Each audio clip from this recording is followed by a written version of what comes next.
Oh, there we go. Hello, everyone. Oh, wow. It has been a minute. Welcome to the lab. My name is Joey Reyes, and I am the line producer at Wharf Theatre. Before we begin, I'd like to take a moment to recognize that Wharf Theatre sits on the unceded territory of the Paugussett, Quinnipiac, and Wappinger peoples. As we begin today, we acknowledge that Indigenous peoples and nations have for generations stewarded the lands and waterways of what we now call the state of Connecticut. We honor and respect the enduring relationship that exists between these peoples and nations and this land. We remind ourselves that along with stolen land came stolen people. It is our responsibility to the future to know our past. If this is your first time joining us, welcome. The Lab is a free program that is made possible by the support of the Andrew W. Mellon Foundation. These events are curated by local and national artists who are in residence at Wharf Theatre, either in person or virtually. The subjects that are explored in the lab are as dynamic as the artists that host them. And this month we are very excited. Not only is it the 1-year anniversary of starting the lab, but we have very exciting resident artists here with us today. This month's lab is curated by the newly formed Artistic Caucus. In December 2021, Baltimore Center Stage, Mammoth Theatre Company, Wharf Theatre, and the Repertory Theatre of St. Louis announced a joint effort to hire a group of freelance artists to participate in a year-long Artistic Caucus as key parts of the artistic development teams across all 4 theaters. As part of their work, the Artistic Caucus reads new plays and proposals, scouts projects, and facilitates relationships with artists on behalf of all 4 theaters. This new model aims to make space for more entryways in the artistic development pathways, more touch points for artists, more voices in the room, and more visions for what theater can be than what has been available through traditional structures of literary management. Later during the program, you'll have the opportunity to ask the artists any questions you may have using the chat function. And now, please join me in welcoming the inaugural members of the Artistic Caucus, Cisco, Nailah Harper-Malveaux, Adil Mansoor, and Regina Victor.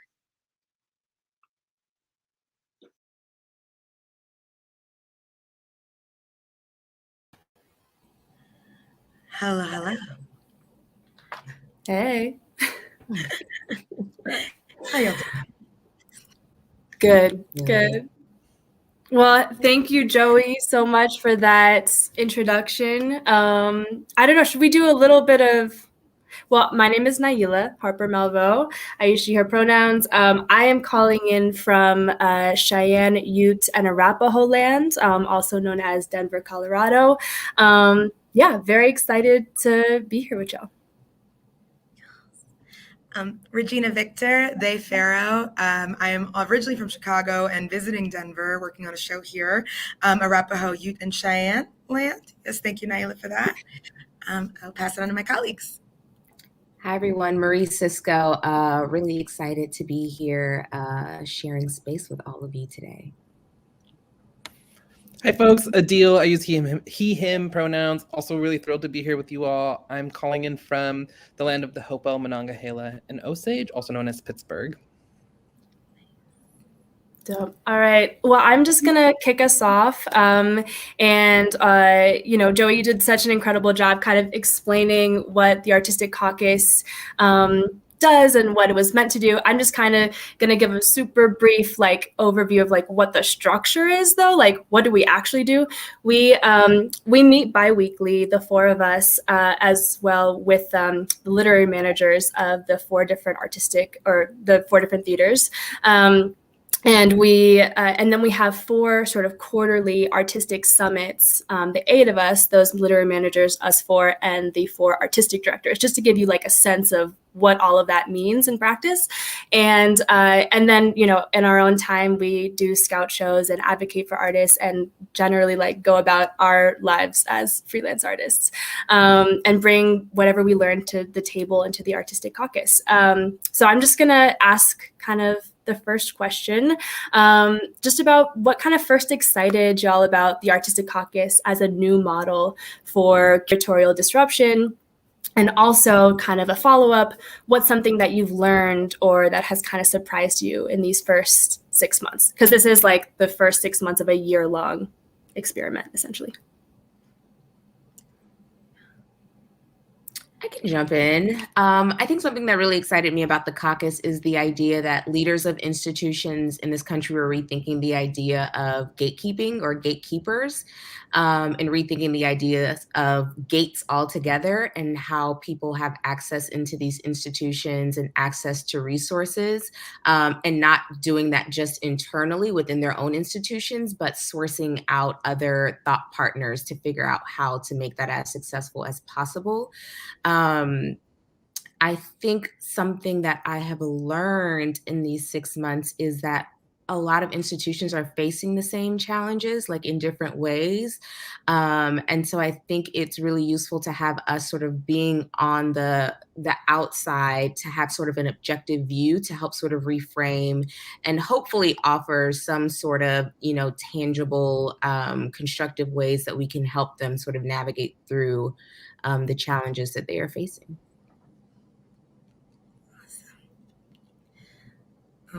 I'll jump in on that.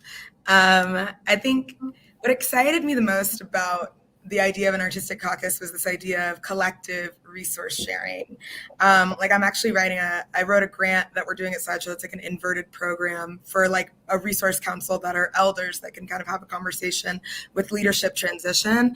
And I think about what sort of has moved our society forward has been think tanks, like more than policy, even more than anything else. And so what's exciting about this experiment is like what happens if you have a think tank that is like liberation forward.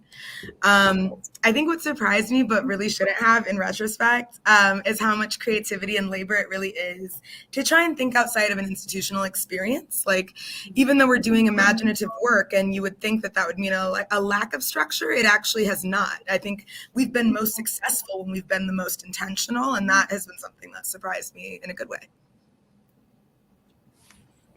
Plus oneing everything I'm hearing always with this group of people. When I read the job description, there's a lot that I got really inspired by. Specifically, there was this comment, there was this desire to decenter the written word. And it felt like a huge deal for literary departments to just articulate that so clearly and so plainly. And I am really jazzed to imagine what it means for dramaturgy and text to be in service of like people, communities, the choreographic, social practice. And so that specific element got me really jazzed about the work ahead of us. And then it was actually like maybe in our first meeting, a moment of really solid learning for me that I've held on to this whole time. Marie shared a community agreement I just hadn't heard articulated in this very specific way, where you said, you asked us to pose questions with curiosity, not judgment. And as an artist and teacher, I'm constantly posing questions, right? That is like central to my practice, but I hadn't thought about exactly what that means when it's manifested inside of institutions.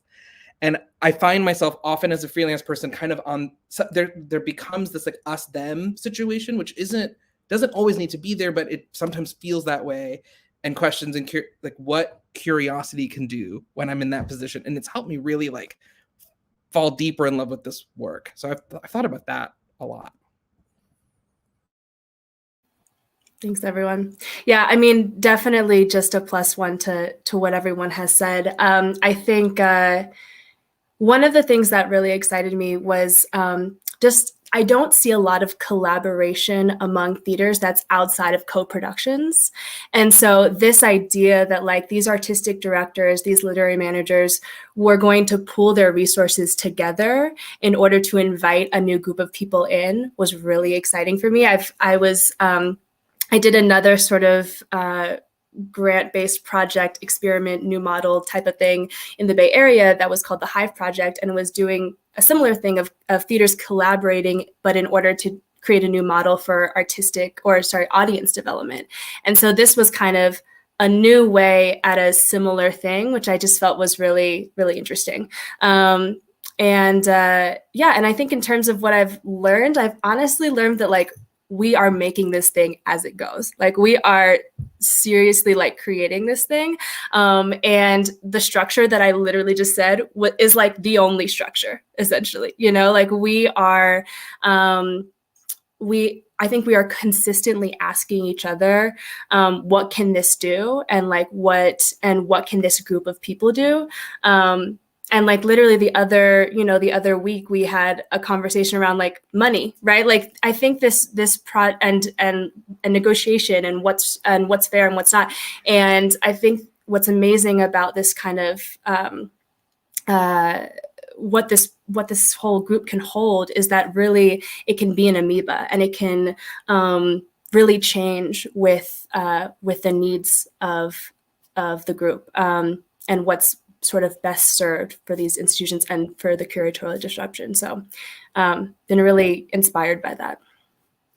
I just want to throw in one other thing that Adil is really great about bringing into our conversations, but it's the possibility of these institutions bringing in or accepting multidisciplinary or interdisciplinary work more. And I think that goes back to, decentering the written word.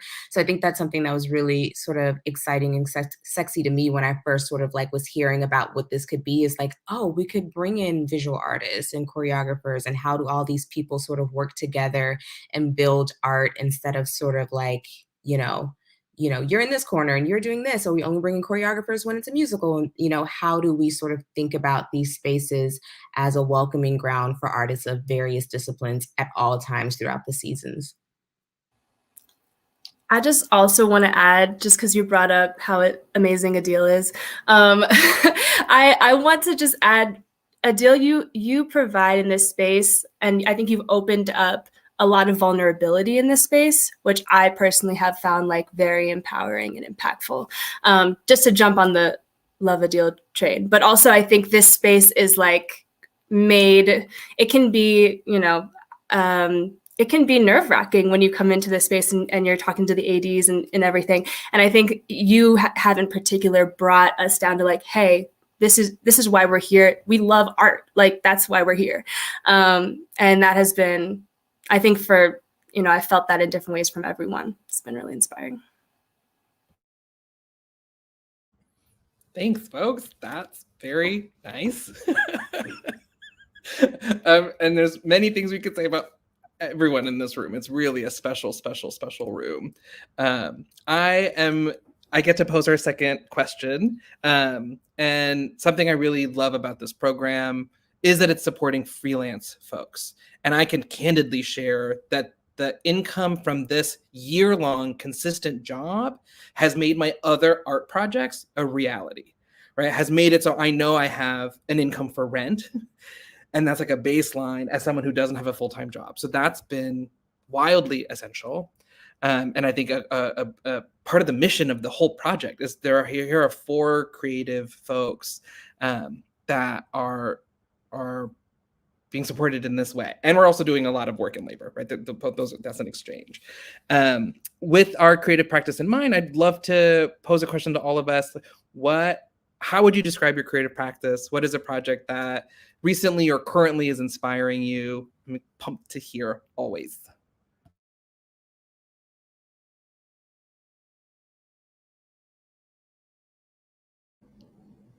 I can go. This is a super exciting question. Thank you, Jill, for bringing it into this space. So my creative practice, oh geez, I think it's such a hodgepodge of like my experiences, my collaborators, like my ancestors giving me a nudge in one direction or the other.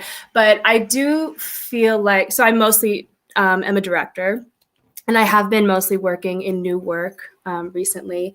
And when I think about my artistic practice, I think about storms. Like I think about the metaphor of storms. My middle name, Unoledi Dineshea, means creator of storms. And it's a Chalagi word. It's a Cherokee language word. And so I have taken that as like an artistic, I guess, I don't know what the word is, but it's been a North Star for me, I guess, because I really do feel like storms kind of embody this inherent duality of transformative art. On one side of being really can be destructive, can be traumatic, can really reveal inequity in society. And on the other side, can also be beautiful, can be grandiose, and at the heart, I think, are life-giving, right? And can be transformative. And so I keep in mind this like multiplicity, right? And I think my practice is really about embracing that multiplicity when it comes to change making and when it comes to art, because they really are kind of two sides of the same coin. So for me, that is like what I go to. That's like aspirational, but it's been something that keeps me going. And also just embracing multiplicity in my own self, right, has been a part of what it means to embrace me as a person. And so that has bled into the art and has been a sort of seed in the art making. In terms of what was it? Something that's currently, fueling.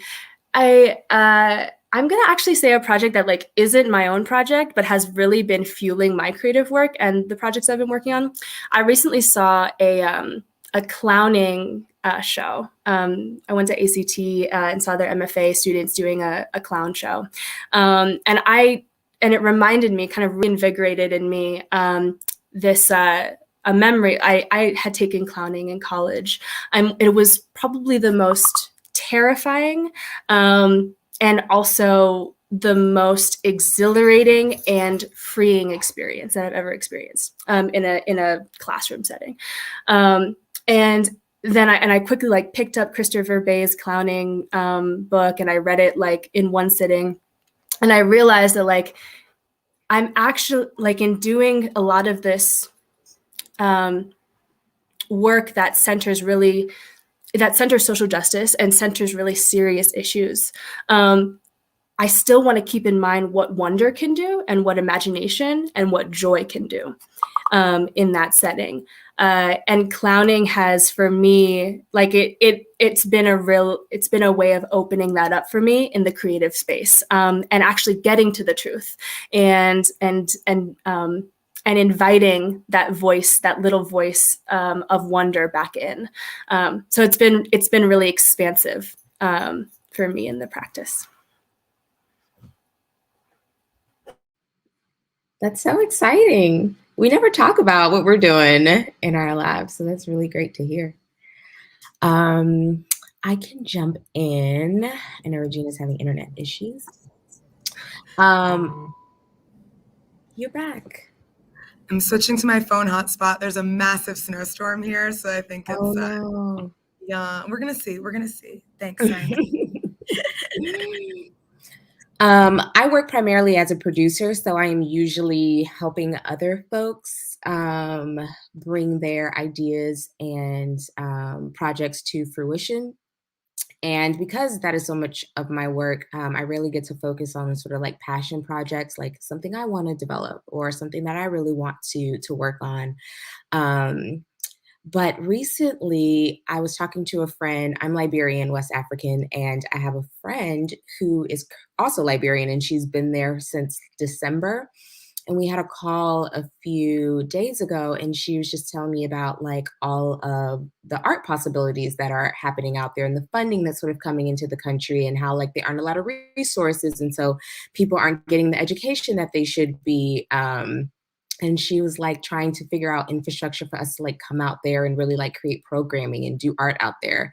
And that's something that's really been exciting me. I think to be in another continent and make will challenge me to break out of some of the tight constraints that I feel like I need to make work within, which is how I make here. I think having a lack of resources, being in a place where there is a lack of resources and technology and infrastructure will push me to be creative in a way I feel like I haven't really been creative. Like I feel, especially because with the transitioning to sort of film and TV, I've been thinking about work in a very sort of like more corporate way than really like nitty gritty artsy way that I used to when I was making theater. And there are also more resources there. So it's not really being creative of like, well, how do we, do this on stage? How do we make this magic happen? People are just able to do it. And so I think that I'm just really excited about what that opportunity could bring and what it can mean for me as a creative. Because I do consider myself a creative producer, even though I haven't been able to really sort of do as much of the creative part of it as I would like. But yeah.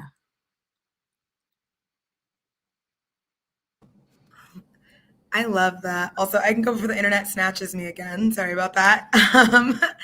But Nailah, I did hear something you said earlier about creator of storms, about your name. And I gotta say, speaking of projects I'm currently working on, I have been dramaturgically figuring out a storm versus an act break in this play that I'm currently working on for like a full month. And so hearing you talk about that, I was like, please come do my dramaturgy for me. Because especially what you said about revealing inequity and they can be beautiful, it's just really hitting different right now.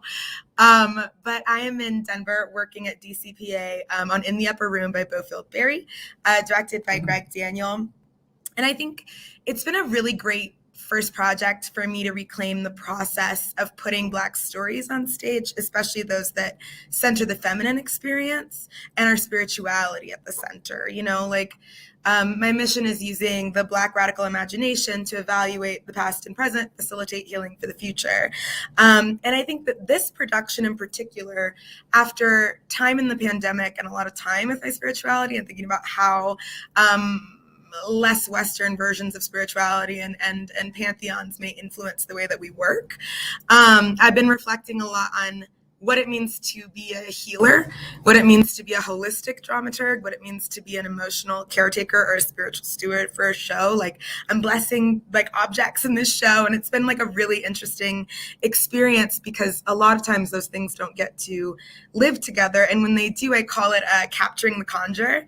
I'm like, how can we conjure more? How can we use principles of creation more in our work? So that's something that's really fueling me right now. I'm so thrilled to hear all of you share this stuff. We don't get an opportunity to share this way all the time, so it feels really, really, I agree, Marie, feels really good. I'm a theater director and educator primarily. I often work on new and contemporary work. I've been a dramaturg in dance rooms, and what I've started to finally, I felt really like fragmented for a long time. Like, oh, I like this and I like this and I like this. And what it's slowly I'm realizing is I'm pretty obsessed with dramaturgy and talking about art. Like, that is the happiest that I feel. And I think there's magic that happens when there's a group of people talking about a sculpture, a painting, an idea, a poem, a song. And discipline of that object has stopped being a barrier for me. I'm pumped to talk about whatever is in front of me. So I love working on a new play. I love being in a dance room. I, spent 5 years working at a museum, and it's like some of the most like joyful time I've had. And only in the last couple of years have I started to figure out how to center that practice and that process in the work that I'm putting out there.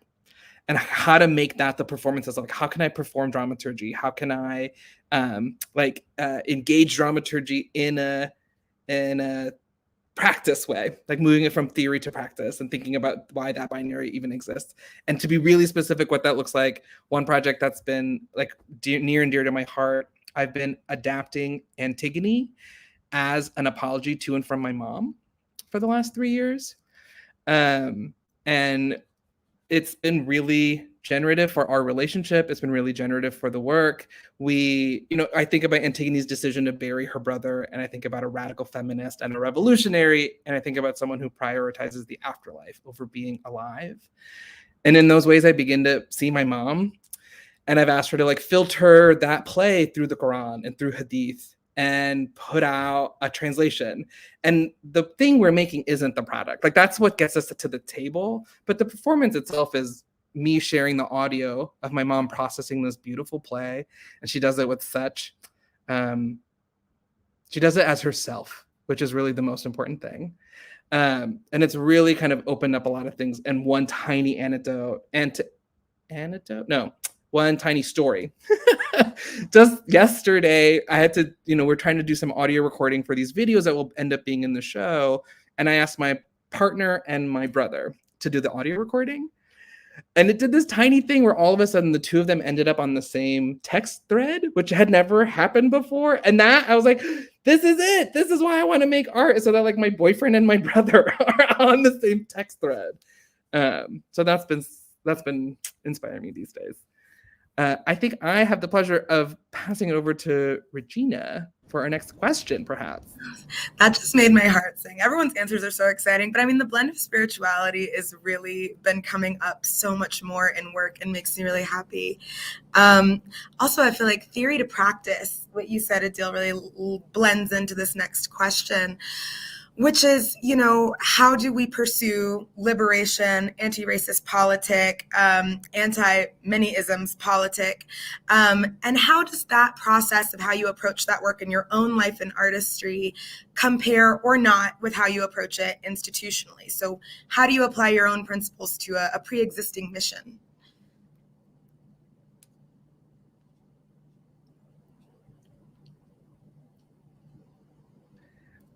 I'm happy to jump in. I think I haven't done that in this way.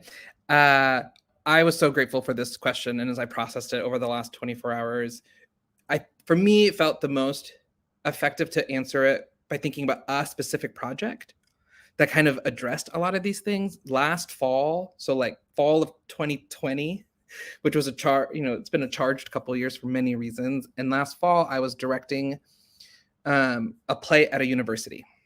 And it was supposed to be a scripted text. We'd be in person, and all those things really radically changed. And then at one point I was like, folks, we're anticipating a process that begins before the election and ends after the election. Right? Like all we can do is like hold on to each other. That is like really all that is possible here.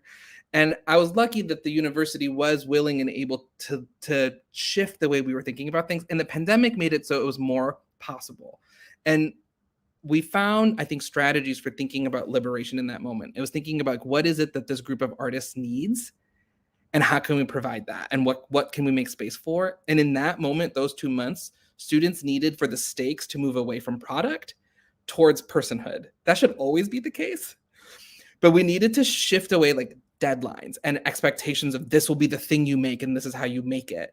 And so as a director, I was like, oh, actually my job here is not to like get a play done. It's like make a pedagogical container. Like we need a box or a sandbox that we can play in, and people can play responding to whatever their Tuesday was like. Like what was the day like? And so if folks can't contribute, that has to be fine. If folks want to contribute a lot, that has to be fine. And one very specific way that worked, and I think I'll end here, is we moved budget from stuff to people, right? Like we cut set costs, we cut costume costs, we cut all of those things, and all of that money was allocated to people, and we were able to hire multiple teaching artists, which allowed us to take days off, which allowed us to be, there was like a shift in hierarchy in who was quote unquote in charge. There was something about quarantine and COVID that made all of this imaginable in a new way, I think.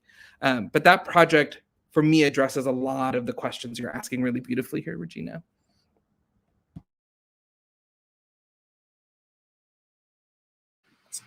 I have I think mine is sort of quick, so I'll jump in. The thing that I think about when I was sort of reading through this question, I was like, what is my like great articulate way of like thinking about this and putting it? And the thing I just kept coming back to is that I feel like the way in which I pursue liberation or look at my work as liberation is by continuing to show up in rooms where people who look like me have not usually shown up, and fighting through imposter syndrome and fighting through the anxiety of it and fighting through the institutional racism of it and remaining in those places so that other people behind me, that space is made for them to also be there. So I think that's the thing that I keep coming back to, is continuing to show up. sometimes showing up is really all we need. Right. Good night. Right.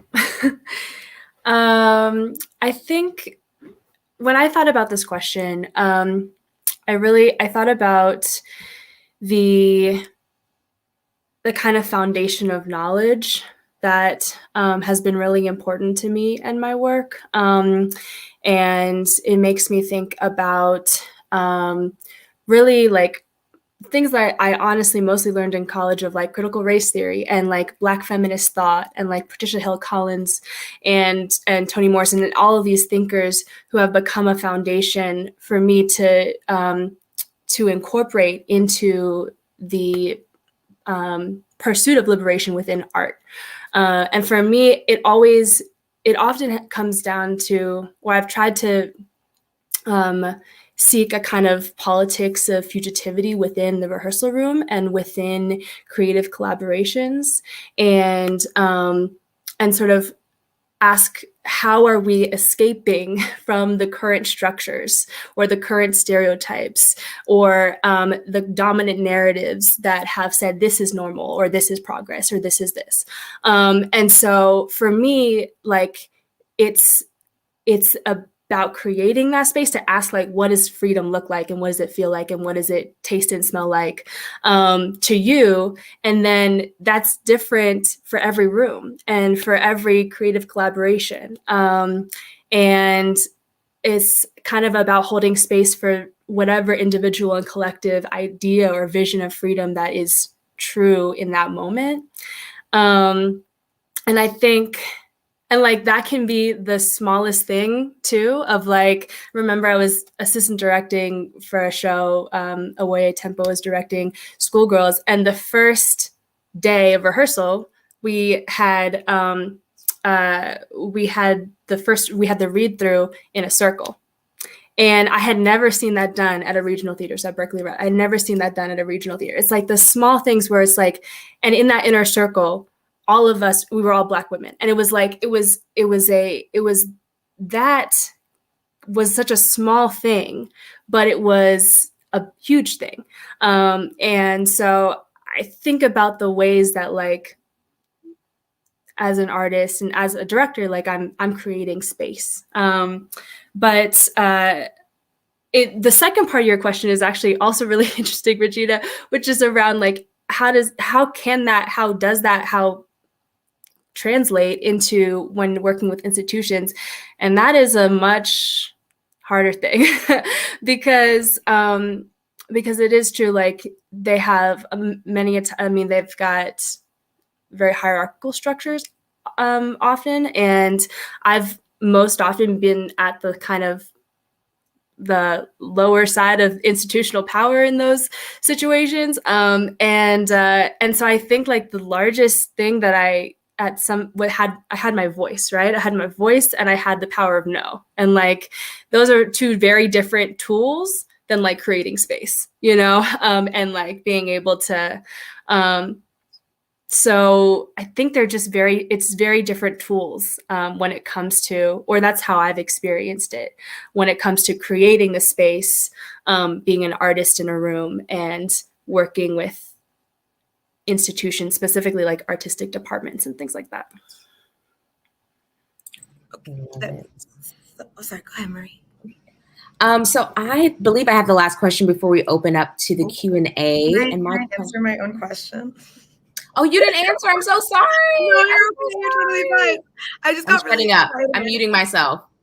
No, you're amazing. I feel like we're syncing up mentally, because I feel like each of you brought up like collaboration as a really big part of this, which is something I want to talk about. And then also like the power of no feels super relevant as well, because I taught this class once at DePaul that I really loved, and it was called Collaboration for Designers. And I built it around the fact that the core principle was that you needed to have your own mission, vision, and values before you could try to fit within institutions. Like one of the examples was Steppenwolf is building a building, and everyone's like, well, why don't they raise wages? And I'm like, well, where in their mission does it say that they're going to do that? Their mission is where big ideas meet big audiences. So this building is completely on mission, right? You need to know that before you walk in the the door if you care about the other things, right? And so I think thinking about applying those principles that you've built for yourself to an administrative conversation, a production, and the way that that relates, I think, is it helps you sharpen your know.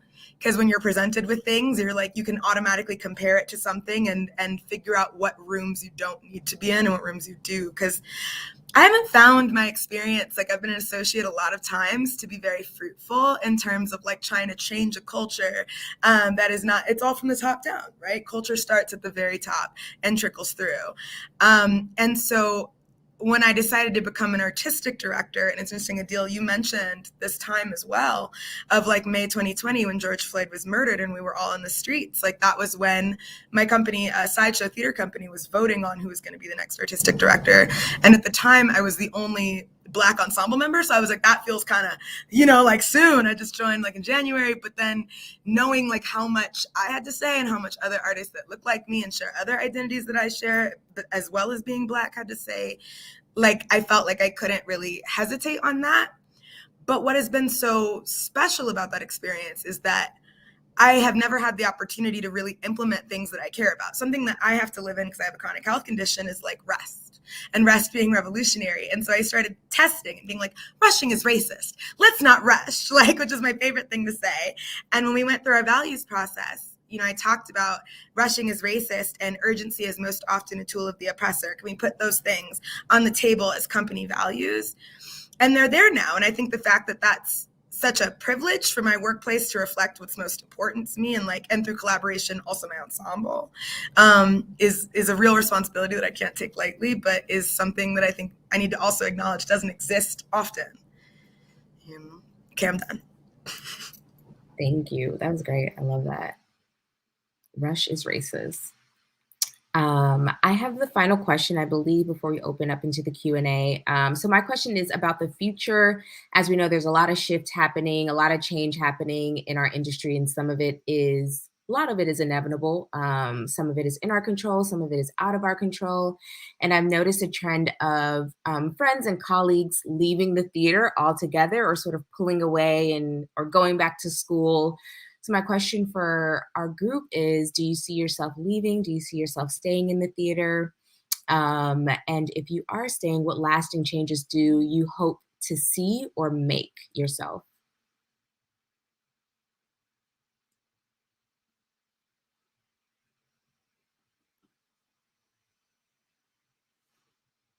I just talked for so long, so someone else has to go. I guess I'll stay. I don't know. I'm not sure. No, I think it's a great question. I there's something magical about like live performance that I can't quite get away from. So I think for now I will continue to be in this industry. But you asked right about, okay, yeah. I'm really excited, I guess, about, we have a lot of conversations in the Artistic Caucus around like, oh, well, we have to do this because of, we can't let go of the traditional audience, or, we have why is that the case, right? And so I'm really excited to not think about that audience at all, and because when I think about that, I think, okay, well, there's a very particular person that comes to mind. It's a white, older, wealthy person, just to be quite honest. And it's not that I think theater can be for everyone, but I just don't think that big artistic decisions should be made for a particular traditional audience. So I'm really excited.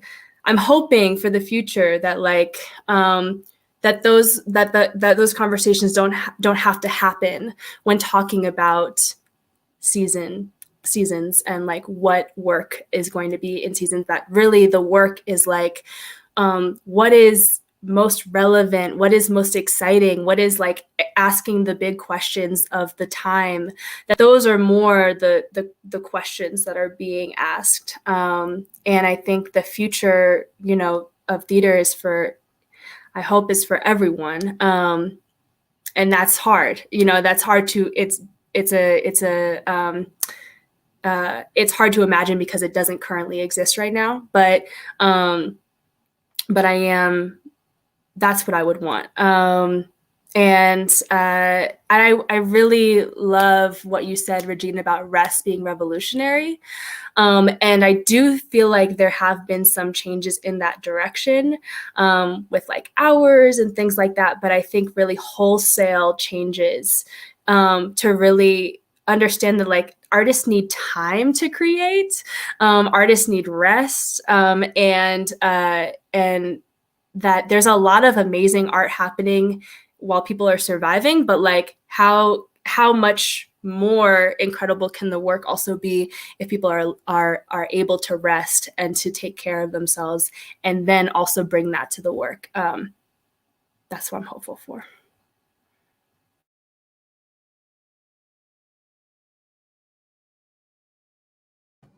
I feel like Adil and her playing chicken. I loved that. Yeah, I will be lying. I'm such a multidisciplinary human, and I've never had a job not in theater, which is bananas. But I had this weird pact with myself where I was like, even if I clean toilets, if I work in marketing, it'll be in a theater.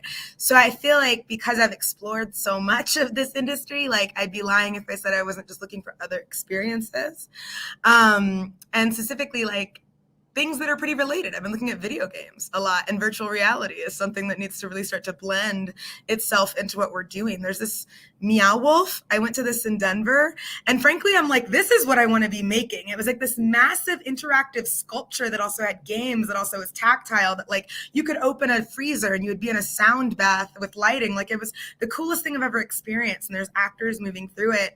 So I think that sort of put it in your hands, like a thing of video games, really appeals to me. In the same way that theater does.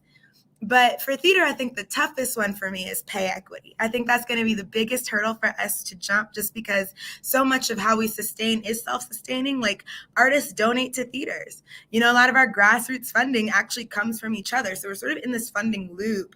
And then foundations that like control the parameters of who gets the funding, it's just not really giving what it's supposed to give. And so I was thinking, your question, Marie, made me think about, I write these visions every year for my publication, Rescripted. And this year for 2022, they were trust in ourselves and each other, rest, and chaos. And I get the most questions about chaos, but it's because I think for these things to happen in enough time for our field to actually continue to function, there's going to be a certain level of chaos. Like jobs will be lost, companies will close, jobs will be created, they will also become more lucrative. Like all of these things are just going to have to happen at once, and it's going to be a little scary. But I think if we actually approach it in a more open-armed way, knowing what's on the other side, it could be pretty exciting. I mean, I think the very last one, and I keep saying this and I feel like it's shady, but I'm going to say it anyway, is that I really envision a future in theater where our cultural stewards are required to have cultural knowledge. This is something I've never understood, but if you're running a cultural institution, how do you not know anything about the cultures you're producing, the cultures of your audience, and the cultures of your artists? It don't make no sense. That's it.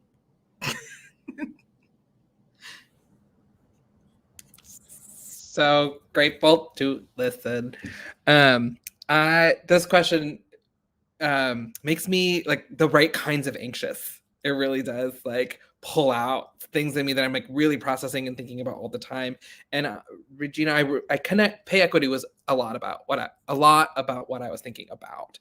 I think about inherited wealth and its relationship to our field. I mean, it's true and throughout all of capitalism, right? I understand the role of inheritance that works in the system that we live in, but I think about how much inherited wealth it takes, it can take, and what inherited wealth can do for an artist or for a leader.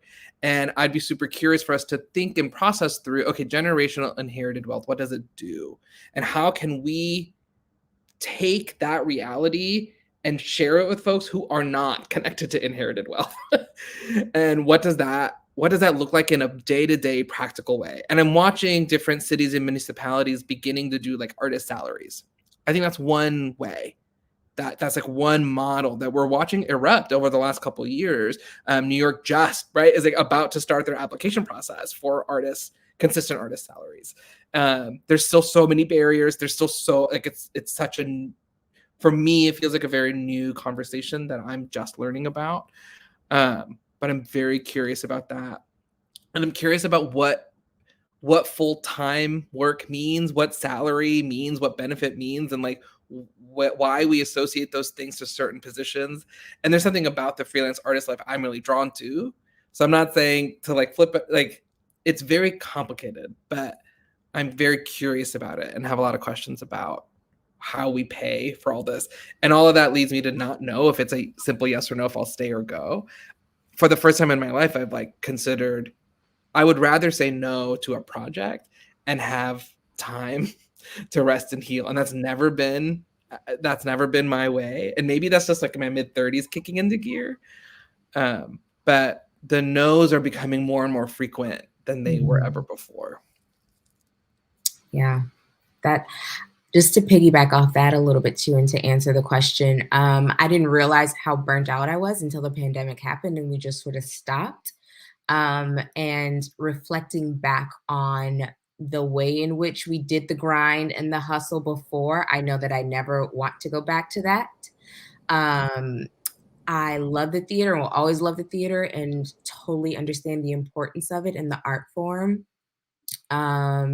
And I don't know where I am in terms of like continuing to work in the theater or leaving theater completely, or, you know, having one foot in this world and one foot in that world.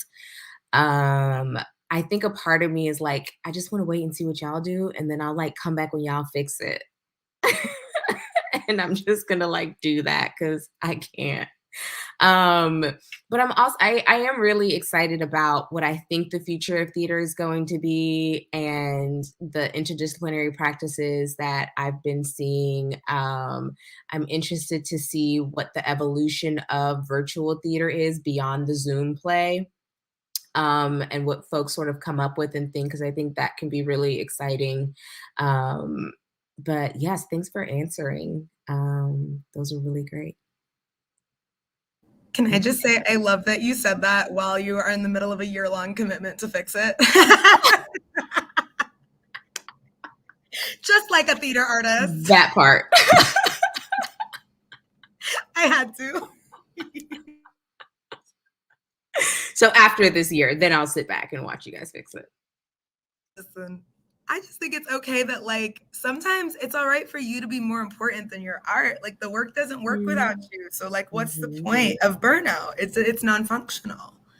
You know? This is lovely. I believe we have a question from the audience, from Cheyenne. And feel free, please, to give us questions. We are here for you for another, I think, 15 minutes. Yeah. Can we share some exciting trends, styles, and innovations that we're noticing across the field? And how are artists adapting in the pandemic? Thank you, Joey. My brain is like, meow wolf. My brain is like VR. Like I saw the OSF Oregon Shakespeare Festival did this like virtual reality festival where they paired like people who work in virtual reality, creators, and then they like with a theater artist, like I think Raja Feather Kelly was one of them, right? So like they would pair these two people together and see what happened with like limited time and resources. But that was really interesting. So, and kind of exciting. I think there's possibilities there. I'm also just thinking about like the embodiment of like, not even virtual reality, but like the virtual space on stage. I've been reading plays that have a lot of that. And like, how do we show it? How do we show like a chat room on stage, right? Or like, how do we, you know, like what does that look like? What does that feel like? How do we have both the avatar present in the chat room and also the person behind it, right? And the space between those two, which I think is exciting.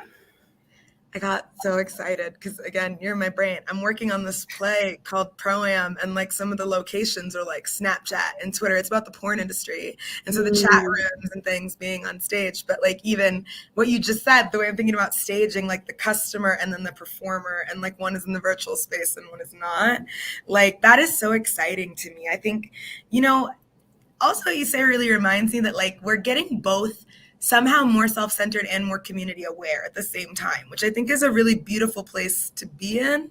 Like this idea of like what's our own experience, but then what's happening on the other side of a screen feels so acute right now in a really specific way. Also, everyone's making their dream project, which I love personally.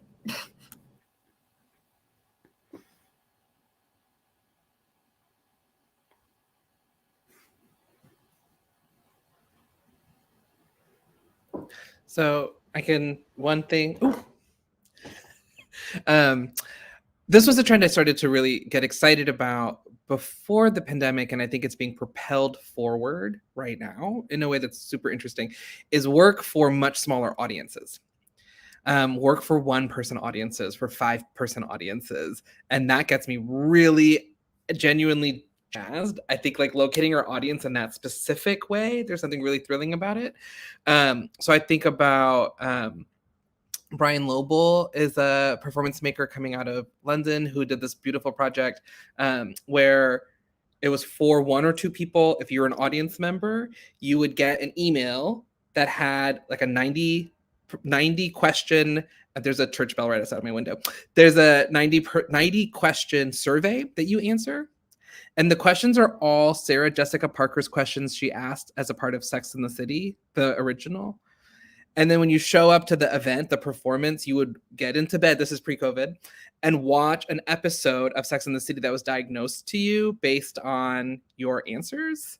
And then you learn that Brian is someone who survived cancer, and during treatment, Sex and the City was like a survival tactic. And that's what got Brian through, right? And this is like really beautiful connection. It's also really like so theatrical in the dramaturgy of the questions, right? Like the invitation and the way we're thinking about it, like that kind of thing gets me really excited. So shows for 1 or small people, which is very, very, it's so much safer and thinking about what gathering means. So that's a trend I'm really jazzed by. I was just going to throw out, and this kind of goes back to what Nailah brought up that OSF did, but collaborations. I've been seeing a lot of folks leaning to other artists and thought, you know, and content creators to sort of feed into whatever their primary focus is. I've been seeing a lot of VR. I've been seeing folks doing, creating short films that are based off theater pieces. I've been seeing a lot of visual art being sort of folks collaborating with visual artists for various performance pieces. So I think there's just a lot of collaboration happening across the board, which feels really exciting, that we don't have to make art alone.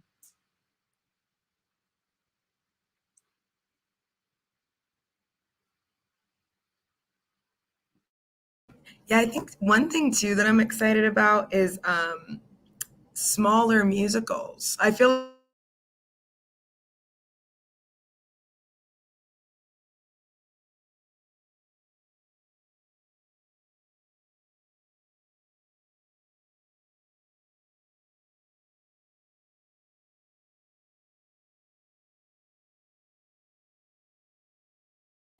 Well, I will +1 the smaller musicals.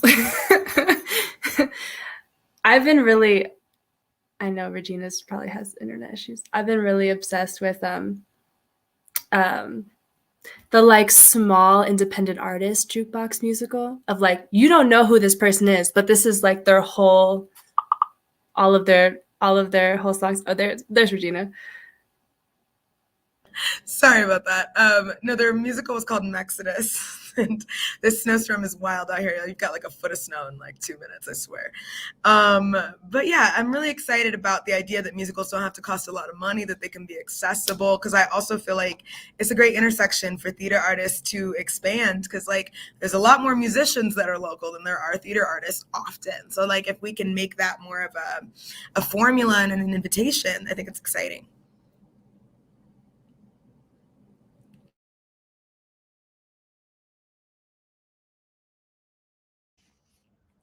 Here's an intersecting trend. Maybe this is not okay. I've recently discovered my joy for stand-up comedians. And I just think the brilliance of stand-up, and there's a potency to stand-up right now in there's an honesty and a clarity that I get really, really excited about. And I got to see the show by Sophia Clary this fall. That was stand-up for one audience member. So this is what I mean by intersecting trends. And so I was the one audience member in the room. And what does it mean to laugh at jokes as the only person there or not laugh? I mean, it was a really, really amazing experience that I've like been thinking about a ton. And so I'm very curious about the form of stand-up and how it relates to solo performance, how it relates to theater, and like what we can keep learning from each other in that way. Did it make you laugh like more? I'm just so I'm curious about your experience, Adil, in that. I mean, I'm kind of the dream audience member for that kind of show. Like I everything. I'm so excited. I'm just like, there's a human. So I had a blast. I was very anxious for the beginning part and felt like I needed to laugh to support the artist, but that's so much what it's about. And poking at why do I feel that way? And I like don't want to share too many of the devices because they're continuing to make the work. But there was this one moment early enough in the show where I feel like it's not an overshare, where they ask us to applaud every time they get more vulnerable, or they like share that like you see themselves, and you suddenly realize you're clapping at really hard stuff. And that is something that stand-up asks us to do, is to clap at people's trauma in a way that like theater's already, doing, but they just pointed at it in this really smart and effective way that kind of blew my mind. So that kind of work I'm really excited about.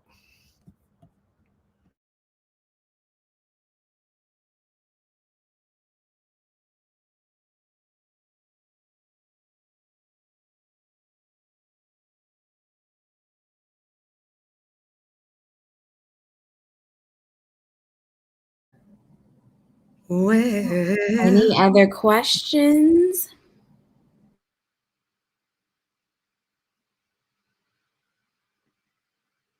Let's see in the chat.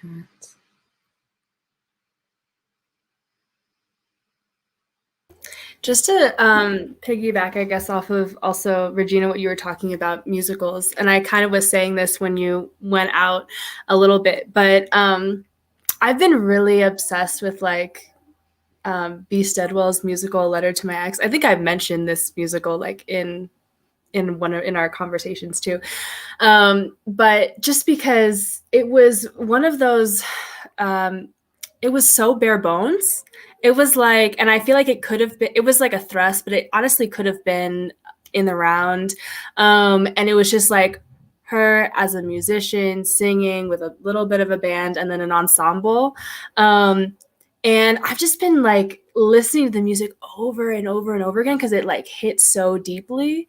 So I've been thinking a lot about, I mean, I love myself. I love a good musical, like a big musical with all the things, but it's really cool to think about like how a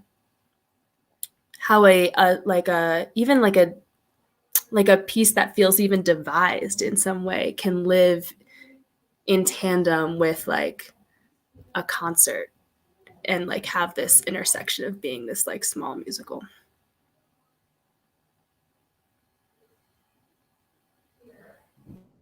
I think there are so many different types of entertainment that are live, that are intimate, and like music is just another language. I mean, I had to teach Aristotle recently, and I was reminded But how much music and rhythm and, and dance and poetry and all these different elements are essentially what we would now define as a musical, including spectacle, and why don't we use them in all drama?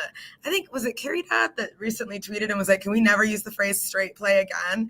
And he was like, as a queer person, I agree, but also philosophically, yeah, it is just it's a text-based performance piece is actually what it is. But I'm excited to get in, redefine some of these things as we continue all this work, It's a very loosey-goosey time in the American theater. I'm enjoying it. It's my Aries moon.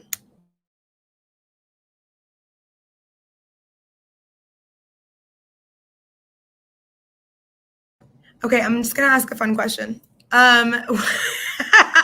What is everyone's our favorite artistic inspiration, or just any discipline? Could be a book, could be a singer, could be a theater maker, director, whatever. Just what's floating your boat right now,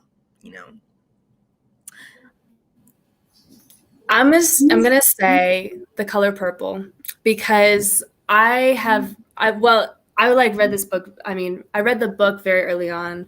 It's just on my mind because I'm so excited about the musical film version, because I'm obsessed with the musical as well. And I also just think it's really incredible, all the different iterations that this one piece has, and all the adaptations this one piece has gone through. And I'm very excited to see Fantasia take the role on, because I actually saw her do it when I was in high school. And I was I had barely seen musicals, and in The Color Purple and Fantasia was on stage at the Kennedy Center, and it was just this big moment for me to see Black queer female love on stage for the first time, really. So it's just been something that's been on my mind and been an inspiration. I love that. The Color Purple is actually the musical. I saw it, I think I was 16, and it was here at the Alliance in Atlanta. And that was the musical I was like, I'm going to pursue theater. That was the show that I saw that I was like, I'm going to do it. And I also saw Fantasia. I think I saw her in Chicago when she was on tour for it. She was amazing. But my artistic influence always is Nina Simone. Whenever I feel like I need a pick-me-up, I'll put on an album or a record, or just watch her in YouTube videos, performances, interviews, anything. It's always Nina Simone is always the medicine, the drug for me. I mean, I think my original, it's so funny you said The Color Purple, and the movie musical is going to be written by Marcus Gardley, who's one of my OG inspirations. I was at a reading in a friend's living room in 2010 for Black Odyssey when I was in college. And I've followed that play ever since. If anyone's hearing this, hello, I would love to do that show. But specifically because of the way that it asks us to travel through our ancestry's bloodline as a physical space on stage. That kind of lineage work is the thing that always gets me. And the person I would mention is Daniel Alexander Jones, who does really similar work. And they work under an alter ego, Joe Mama Jones, which just released an album called Aten. There's hymns to every single planet on it. They also have a show they do at Joe's Pub called Blacklight that's about sort of traveling through the universe of your own design, literally. So I'm really into this sort of how do we piece together the constellations of ourselves kind of work right now.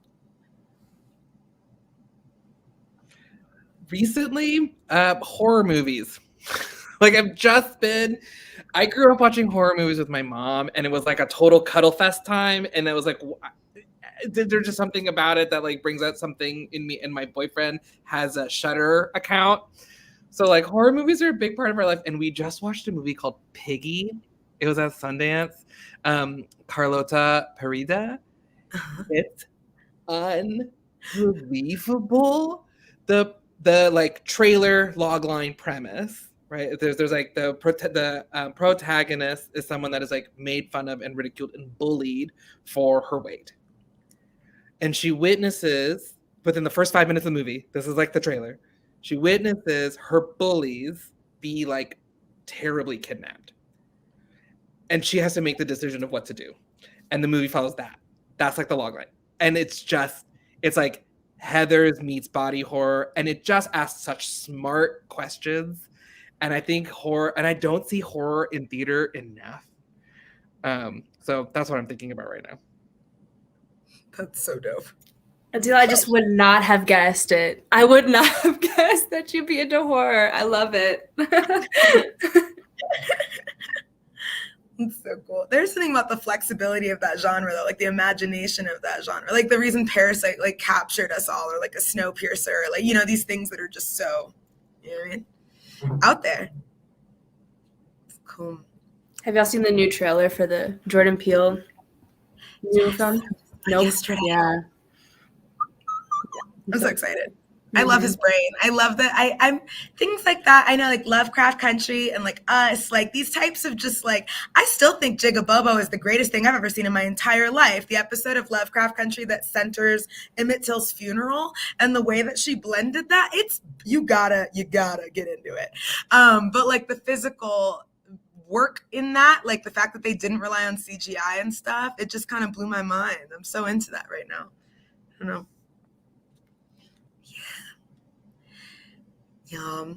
It's so nice to spend an hour with you talking about art.